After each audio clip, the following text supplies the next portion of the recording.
Bitta odam shu umrida bittagina kitob bo'lsa ham o'qimasa, birinchidan noshirlarga zarari bor.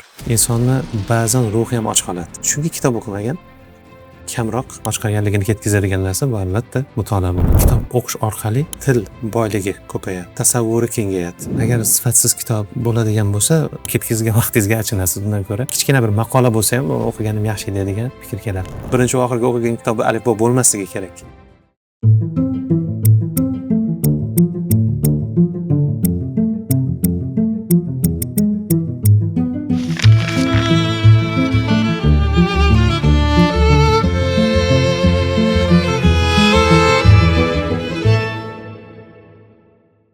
Chanqazak suv ichamiz. Qornimiz och qolsa ovqat yeymiz. Insonni ba'zan ruhi ham och qoladi. Ana o'sha paytda chanqaydi. Uni chanqog'ini bosadigan, o'sha ruhni o'sha och qolganligini ketkazadigan narsa bu albatta mutolaa bo'ladi. Mutolaa bevosita o'sha kitob orqali. Hozirgi kunda mutolaa uchun telefon bor, gadjetlar bor, kompyuter bor. Yo'q. Aynan shu mayli texnik imkoniyatlardan foydalanish kerakdir, lekin umumiy holatda kitob mutolaasi mana shu chanqoqni bosadigan narsa bo'ladi. Hozirgi paytda atrofimizga qaraydigan bo'lsak, kimdir vaqtni o'ldirish uchun, ya'ni vaqtni shunchaki o'tkazish uchun mutolaa qiladi. Lekin asosiy narsa, maqsad kitobdan olinadigan manba. Chunki kitob o'qish orqali til boyligi ko'payadi, tasavvuri kengayadi. Insonlar bilan bo'ladigan muloqotda boshqacha bir hayotlarni yashashni o'rganadi. O'zini hayotini yashash barobarida kitobdagi hayotlarni xatosidan, kamchiligidan, yutug'idan ibrat oladi va shuni hisobiga unda endi yuzlab, minglab odamlarning hayot tajribasi o'rnashadi. Shuning uchun ham kitob mutolaasi kerak, o'qishimiz kerak.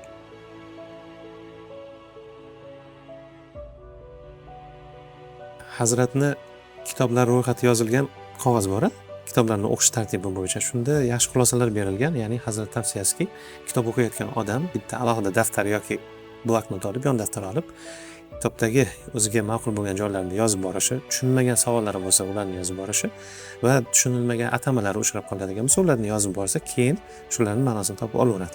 Demak, birinchi ish yon daftar bilan yozish. Va hozirgi paytda yana imkoniyatlar kengaygan, ko'pchilik qalam bilan yozadi yoki alohida qistiradigan bir qog'ozlar chiqqan, o'sha o'ziga ma'qul bo'lgan joylarni belgilab ketsa, u keyingi demak kitobdan olinadigan foydasi uchun juda katta rol o'ynab beradi. Muhim vazifani bajaradi. O'qigan kitobini demak gapirib berish. Oilaviy holatda farzandlarigadir, o'rtog'igadir, do'stigadir umuman kitobni o'sha voqealarni gapirib berish. Shunda aytib berish jarayonida o'zini ham esida qoladi. Va yana bittasi o'zimni tajribamdan keltiraylik. 2010-yillar bo'lishi kerak. Shunda o'qiganman bir kitobni. Bu o'zimiz yurtimizda yashab o'tgan bir insonni viloyati uchun viloyatni bitta tumanida amalga oshirgan ishlari. Nima edi bu?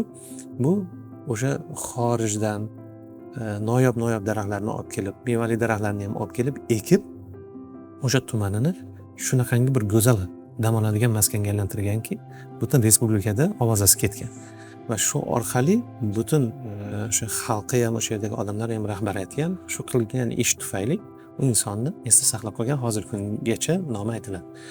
Shundan ta'sirlanganman. Demak, u paytda o'smir bola bo'ladigan bo'lsam, bozorga borib, ko'chada olib kelib, keyin bog'iga ko'chada ekkanman. Mana shu kitobning orqasidan qilingan ish bo'lgan. Kitobda o'qilgan narsalarni amaliyotga tatbiq qilish, hayotiga ko'chirish uchun nima qilinadi deyiladigan savol bo'lsa, bunga bitta narsa, o'qigan narsangizni amalga tezda o'tkazish. O'sha hozirgi aytayotganim, demak, bitta kitob sababli bozorga borib, ko'chada olib, uyga kelib ekkanman va hozirgi paytda ham agar shu daraxtga ko'z tushadigan bo'lsa, endi uyga borgan paytda, viloyatga borgan paytda shu kitob sababli ekilgan daraxt deb xayolga keladi va ko'zi tushishi bilan bevosita kitobni eslaysiz. Mana shu kitob sababli, kitobdagi voqea sababli qilganman shu ishni. Demak, o'sha xulosa kitobdan olingan foydani tezda amaliyotga tatbiq qilish.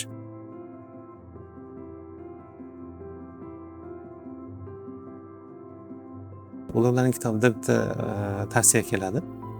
Kitob o'qimoqchi bo'lgan odam avval shu muqovada ism sharatni o'qib turib, mundarijasini o'qiydi. Mundarijani. mayli mundarijadagi mavzu ma'qul bo'ldi. Undan keyin muqaddimani o'qisin. Muqaddimani, o'sha muqaddimada kitobni maqsadi hammasi bayon qilingan bo'ladi. Endi undan ham oldin meni o'zim qiladigan bitta ish bor.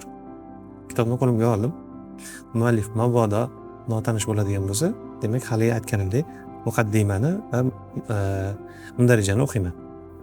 Xo'p, yana undan notanish bo'ladigan bo'lsa, umuman tanish bo'lgan holatda ham birinchi qilinadigan ish, men asosan muharrirni kimligiga qiziqaman. Kitob muharriri kim? Tanish muharrirlar, ustoz muharrirlar bo'ladigan bo'lsa, men bajonidil o'sha kitobni olaman va umuman agar u kishi haqida, muharrirlar haqida eshitgan bo'lsam, ularni bir faoliyati bilan qiziqish uchun va umuman imzosini bir tanish uchun birinchi qilinadigan ishlarim, demak, muharrirni qarayman va keyin kitobga xizmat qilgan insonlar, musahhih bor u yerda, tahrizchilar bor. Kitobga demak kirish so'z yoki bir tahriz yozgan insonlar bor, ularning tahrizlarini o'qiyman. Shu asosda keyin kitob mutolaasiga o'taman. Odatiy holatda, demak, tavsiya shu, sifatli kitobni mutolaasi uchun muallif avvalo, undan keyin mundarija, muqaddima va ustozlarning tahrizi bo'ladigan bo'lsa, o'sha tahrizlar va muharrirga alohida e'tibor berishlarini so'ragan bo'ladi. Bu bir. Agar sifatsiz kitob bo'ladigan bo'lsa, demak, u kitobni o'qidingiz, nima bo'ldi? Yakunda vaqtingiz ketdi. Na so'z boyligingiz oshdi, na biror foyda ola oldingiz. Mana shu jihatlardan demak yutqizildi. Va keyin tabiiyki ketkizgan vaqtingizga achinasiz. Bundan ko'ra boshqa bir kitob bilan yoki kichkina bir maqola bo'lsa ham o'qiganim yaxshi edi degan fikr keladi. U didni bir o'tmaslashiga olib keladi deb hisoblayman. Ya'ni yaxshi kitob bo'lmasa, didingiz tushadi.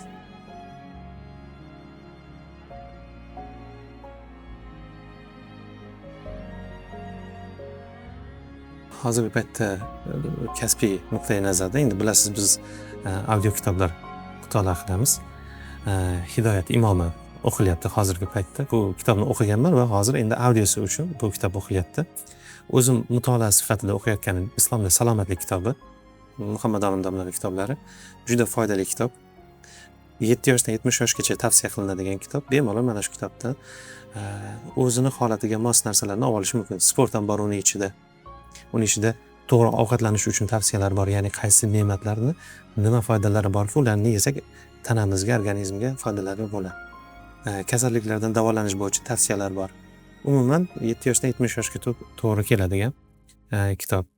Islomda salomatlik kitob. Demak, ikkita kitob edi. Shu. Tavsiya ham shu bo'ladi, agar ma'qul bo'lsa shu kitoblarni o'qishsa bo'ladi.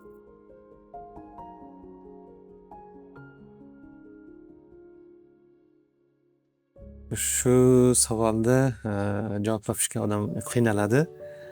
Chunki bunaqa kitoblar sanog'i ko'p. Hozir 3 ta desak, hayolimga kelyaptiki, shuni hozirgi kungacha bo'lgan bir 3 ta bosqichga bo'lib olsak degan fikr keldi. Birinchi bor o'qiganim o'zi kitob bu Bola Alisher bo'lgan. Oybek domlani Bola Alisher degan kitob bo'lgan.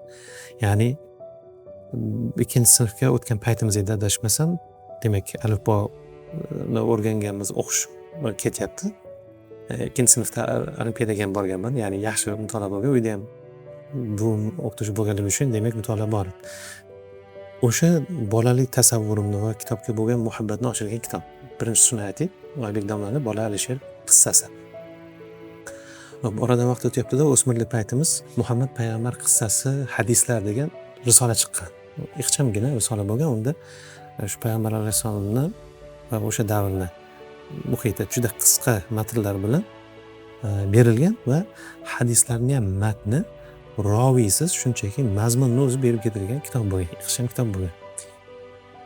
Muhitni olib qaraydigan bo'lsangiz, demak, endi mustaqillikka chiqilyapti va diniy sohada mana yangi narsalar bo'lyapti. Shayx hazratlari muftiy va o'sha paytda demak ilk chop etilgan kitoblardan biri bo'lgan, yengil kitob bo'lgan. O'sha kitobni men o'smirlik paytim 2009-yillar shunda o'qiganman. Va bu kitob umuman shu meni juda o'zgartirgan kitoblardan biri bo'lgan. Chunki hadislarni matndan o'sha paytda yengilgina holatda singdirib olib, Shu bo'yicha keyin harakatlar boshlangan. Keyingisi aytaylik Shamoil Muhammadiya deylik. Mana uchinchisi bo'pti. Shamoil Muhammadiya. Mana bu kitobni o'shalasini zikr qilgan bo'lardim va agar mabodo endi qiziqib biz ham o'qiymiz deyiladigan bo'lsa, shu kitoblar uncha yaxshi variant bo'ladi.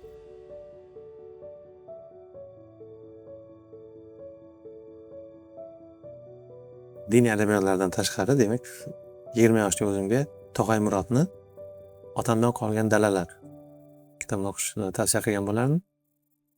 Va shu hozir yuqorida aytganimdek, Imom Abu Hudda rahimahullohni ulamolar nazdida vaqtni qadri. O'sha ikkita kitob tavsiya qilgan bo'lardim. Xo'p, endi 20 yosh bola, endi bola emas, endi bu yo'lga hayotga o'sha katta maqsadlar bilan, katta rejalar bilan kiryapsanmi? Har bitta vaqtni, soniyani, lahzani qadriga yetib, faqat yaxshi ishlarga yo'naltirish va ikkinchi kitob Otamdan qolgan dalalar kitobida insonmisan, bitta shu hur vatanda tug'ildingmi, mana shu mustaqillikda yashayapsanmi? Ortingda o'tgan asrda xalqing nimalarni ko'rdi? O'sha narsaga tushmaslik uchun va sen o'sha buyuk millatni da'vo qilyapsanmi? Buyuk millat bo'lish uchun o'zingni qadringni bil, oldinga yur, nomga loyiq o'sha asli bo'lgan haligi ota bobolaring ilm bilan dunyoni titratgan paytdimi, ularga munosib o'zingni ham o'nglab ol, qaram bo'lma, katta narsalarni oldinga sur, atrofingni tani degan narsa bo'lardi shunda. Ya'ni 20 yoshli bola o'zini kimligini anglab olish uchun demak shu ikki kitobni tavsiya qilgan bo'lardim. Bitta o'ziga zarar bo'lsa qani edi? Hammaga zarari bor-da. Hazil qilib ayting, hazil ma'nosida ayting. Birinchidan noshirlarga zarari bor. Noshirlarga. Chunki ular kitobni o'sha o'quvchi uchun chop etadi. Hazil ma'nosida aytdim. Ya'ni olmasa unga, ya'ni moddiy jihatdan zarar demoqchiman-da endi. Lekin umumiy holatda ma'naviyat uchun bitta odam shu umrida bittagina kitob bo'lsa ham o'qimasa, alifbodan tashqari. Chunki maktabda majbur alifboni o'rgangan, harf tanigan-ku. O'sha birinchi va oxirgi o'qigan kitobi alifbo bo'lmasligi kerak. Xullas, o'sha kitobni o'qimasa, na do'stlari bilan muloqotda, na to'y tomosha ma'rakada, na bir joyda o'tirsa, boring do'stlari bilan dam olishga chiqadi. Sport bor, dam olish bor, toqqa u yoqqa bu yoqqa borish bor. O'sha yerda mavzuga qo'shila olmaydi. O'rtoqlari undan bundan bir misol keltirsa, aytaylik falonchiga o'xshamay ketding-a, ketgura yoki bir o'sha asarlardagi bir qahramonga o'xshatib turib misol bersa yoki o'sha mashhur asarlardan bir iqtibosni keltirsa, osmondan tushgan odamdek hech narsaga qo'shila olmay o'tiradi. Bu bizda to'g'ri odamlarni, to'g'ri hayotlarini, to'g'ri taqdirlarini o'rganmasa, chunki unda tushuncha bo'lmaganligi uchun o'sha xatolarni takrorlaydi va o'sha jamiyat uchun o'sha oldinda bo'lgan tajribalardan olinmagan xulosa sababli yana katta ko'ngilsizliklarning kelib chiqishiga sababchi bo'lib qoladi. O'zi qiynaladi, atrofidagilar bilan muomalada qiynaladi va erta indin jamiyatda nimadir bo'layotgan bo'lsa, katta narsalar bo'layotgan bo'lsa, bee'tibor bo'ladi.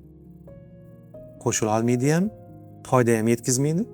Hech bo'lmasa zararing tegmasin, jim bo'l desa, g'iybat qilib yoki o'sha qilayotgan odamlarni gapirib, qaytarib ularga zarar beradi. Chunki kitob o'qimagan, kamroq. O'shani hisobiga bitta o'ziga emas, o'sha yaxshilikni qilayotgan odamlarga ham gapirib zarari tegan. Ulamolar nazdida sahifalardan to'rt-qator narsa aytib qo'yay. Yozni issiq deding uf tortib takror, kuz iliq, qish sovuq, bahona faqat.